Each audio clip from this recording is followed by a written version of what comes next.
प्यारे मोहतरम दोस्तों, हमारे चैनल से जुड़ने के लिए यूट्यूब पर फैज़ान गौसे आज़म सब्सक्राइब करें।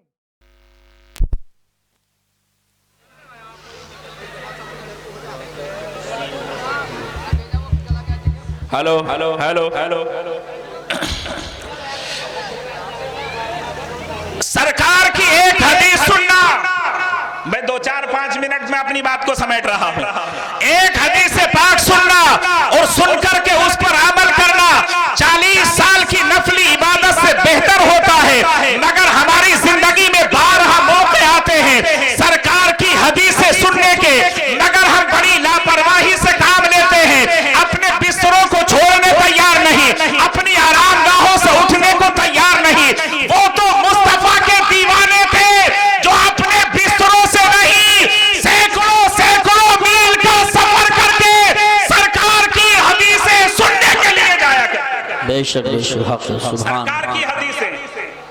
मदीने के अंदर एक गरीब शख्स था, मदीने के अंदर गरीब मुसलमान, और उसी दौर में दमिश्क की सरजमीन पर हजरत अबू दरदा रज़ियल्लाहु ताला अन्हु मुस्तफा जाने रहमत सल्लल्लाहु अलैहि वसल्लम के सहाबी रहा करते थे।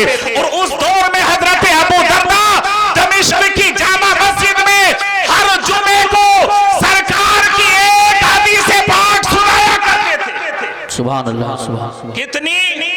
सिर्फ एक हदीस पाक हर जुमे को। सारा दमिश्क समेट कर जुमे के दिन सरकार की हदीस सुनने के लिए दमिश्क की जामा मस्जिद में आ जाया करता था। सारे के सारे लोग, हजारों का मजमा होता था। और मुस्तफा के सहाबी हजरत अबू दरदा जुमे के दिन एक हदीस पाक सुनाते हैं। बड़े अदब के साथ में हजारों का मजमा सुनने के लिए आता है और नमाज जुमा पढ़ करके चला जाता है। ये खबर होते होते दमिश्क से बाहर निकलती है, इधर उधर निकलती है ये खबर, और होते होते ये खबर दमिश्क से निकलकर मक्का की सरजमीन पर आई। बेशक बेशक मक्का की सरजमीन पर क्या कि दमिश्क की जामा मस्जिद में हजरत अबू दरदा सरकार की हर जुमे को एक हदीस पाक सुनाया करते हैं। मक्के के अंदर खबर आती है और उसी दरमियान मक्के से ये खबर निकल करके मदीना शरीफ की सरजमीन पर आती है। और मदीने के अंदर इस खबर को तमाम लोगों ने सुना, जहां पर बड़े बड़े अमीरों ने सुना। उस मदीने में रहने वाले ईमान वाले, सरकार से मोहब्बत रखने वाले गरीब ने भी सुना। बेशक बेशक गरीब के कानों से आवाज टकराती है। मेरे नबी पाक की हदीस पाक हजरत अबू दरदा दमिश्क की जामा मस्जिद में हर जुमे को सुनाया करते हैं। रात को लेटा हुआ था, करवटें बदलता रहा खबर को सुन करके, और दिल के अंदर ख्याल पैदा होता है। हजरत अबू दरदा मदीने के हजरत अबू दरदा दमिश्क की जामा मस्जिद में सरकार की एक हदीस सुनाते हैं। न जाने उस हदीस में हमारे नबी ने कौन सा सबक अपने गुलामों को अता फरमाया होगा, कौन सा इनाम अपने गुलामों को अता फरमाया होगा। अल्लाह के रसूल ने न जाने उस हदीस पाक में न जाने कौन सा अनमोल हीरा अता फरमाया होगा। उठता है ये गरीब और दिल के अंदर ये ख्याल करके उठता है, चलो अब मदीना भले से छोड़ना पड़ जाए, मगर मदीने को छोड़कर दमिश्क जाकर के मुस्तफा की हदीस सुनने के लिए जरूर जाऊंगा। उठा वो गरीब था जिसके घर में कई दिन से चूल्हा भी नहीं जला। उठता है, अपने बेटे के पास में आता है, सर को चूम करके प्यार करता है। अपनी बेटी के पास में आता है, मोहब्बत से सर को चूम करके सलाम करता है। अपनी बीवी के पास में जाता है और जाने के बाद कहता है, ऐ मेरी शरीके हयात, तेरी मोहब्बत के हजारों चिराग मेरे सीने के अंदर जल रहे हैं, मगर आज इन हजारों चिरागों को अपने नबी की हदीस पर कुर्बान करने के लिए मैं मदीने से निकल करके दमिश्क जा रहा। बेशक दमिश्क जा रहा। मेरी बात समझ में आ रही है? तो मोहब्बत से एक मर्तबा बोलिए सुभान अल्लाह। सुभान अल्लाह। तेरी मोहब्बत के चरागों को कुर्बान करके अपने नबी की हदीस सुनने मैं मदीने को छोड़ करके दमिश्क के लिए रवाना होना चाहता हूँ। बीवी ने इतना सुना और सुनने के बाद में कहा, ऐ मेरे शोहरे नामदार, हम गरीब भले से हैं, मगर तुम्हारे दिल के अंदर अगर मुस्तफा की हदीस से लगन पैदा हुई है, अगर मुस्तफा की हदीस सुनने का शौक पैदा हुआ है, तो मैं तुम्हारे रास्ते में कोई रुकावट नहीं बन रही हूँ। अगर मुझसे दुनिया की दौलत मांगने के लिए तुम जाते, मैं मुझसे इजाजत लेने आते तो मैं ना भेजती, शोहरत मांगने शोहरत के लिए जाते तो ना भेजती, अगर इज्जत की खातिर, अगर माल कमाने की खातिर जाते तो ना भेजते, हुकूमत की खातिर जाते तो ना भेजती, मगर आप मुस्तफा की हदीस सुनने जा रहे हैं, खुशी से जाइए।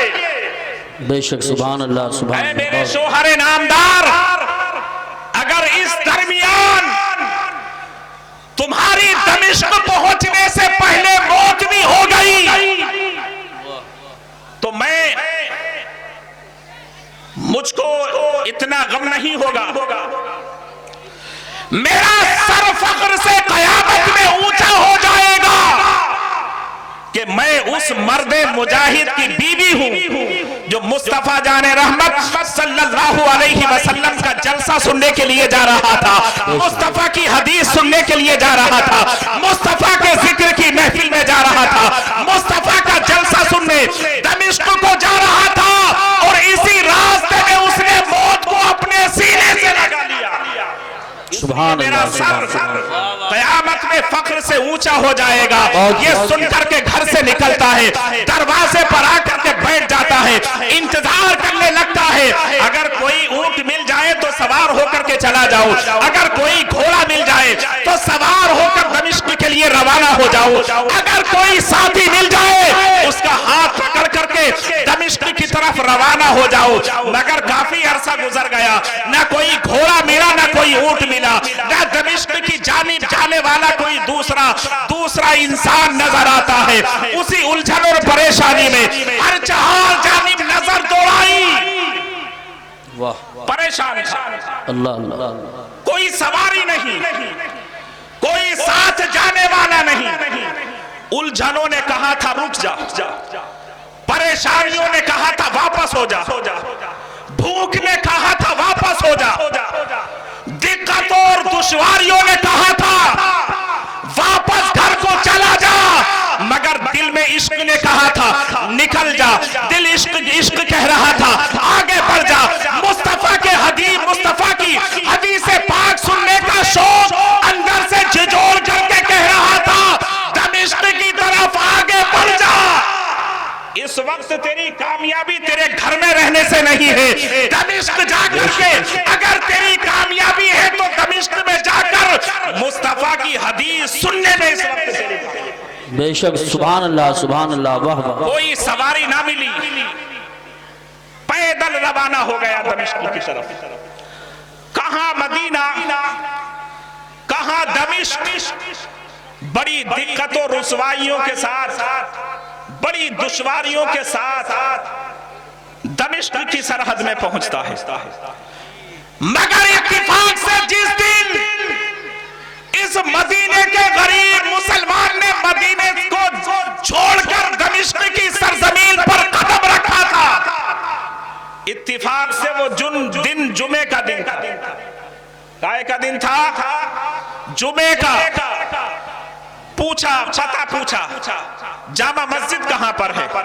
एक नौजवान ने कहा सीधे रास्ते पर चले जाओ, सामने जामा मस्जिद का दरवाजा तुमको नजर आ जाएगा। फौरन ही मुस्तफा की हदीस सुनने के शौक में बढ़ जाता है, इसलिए दिल के अंदर तो जज्बे बेदार हो रहे थे। अब मुझको इंतजार नहीं करना पड़ेगा, कई रोज ठहर करके इंतजार नहीं करना पड़ेगा। आज ही जुमा है, आज ही जुमा, आज ही मुझको मुस्तफा की हदीस मिल जाएगी। मस्जिद में पहुंचा, हजारों लोग बैठे हुए हैं मस्जिद के अंदर, अल्लाह अल्लाह। दुआएं कर रहे हैं, हाथ उठाकर दुआएं कर रहे हैं। हजारों के दरमियान